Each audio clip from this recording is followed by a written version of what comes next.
সীমানা ছাড়িয়ে মোস্তাফিজ ইস্যু এখন গ্লোবাল টপিক। আইপিএল থেকে ফিসকে বাদ দেওয়ার সবশেষ কাউন্টার অ্যাটাক করেছে বাংলাদেশ। মোস্তাফিজুর রহমান গায়ে জড়িয়েছেন Sunrisers Hyderabad, Mumbai Indians, Delhi Capitals, Rajasthan Royals, Chennai super কিংসের জার্সি। এই সিজনের অপেক্ষায় ছিল কলকাতা নাইট রাইডার্স।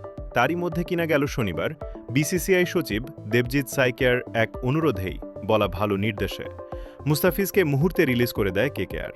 এরপরই যেন আগুন জ্বলে ওঠে, ডেকে নিয়ে বাদ দিয়ে দেয়া। এই ঘটনায় শুধু ফ্রিজ নয়, গোটা বাংলাদেশের অহমেই আঘাত লাগে। কারণ একটাই মুস্তাফিজ মানেই তো বাংলাদেশ।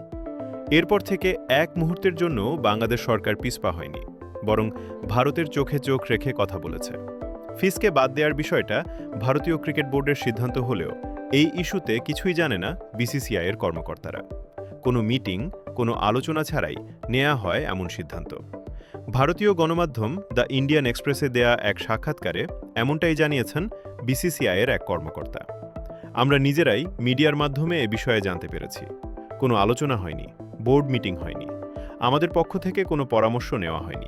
এই সিদ্ধান্ত এসেছে উপর মহল থেকে। বুঝতে বাকি নেই, এই ঘটনায় কলকাঠি নাড়ছে অন্য কেউ। সাম্প্রদায়িকতার বিষ বাষ্প ছড়িয়ে এই দুই দেশের ক্রিকেটে ঢোকানো হয়েছে পলিটিক্স। বিসিসিআই অদূরদর্শী একটা সিদ্ধান্তই যেন উলটপালট করে দিল পরিস্থিতি।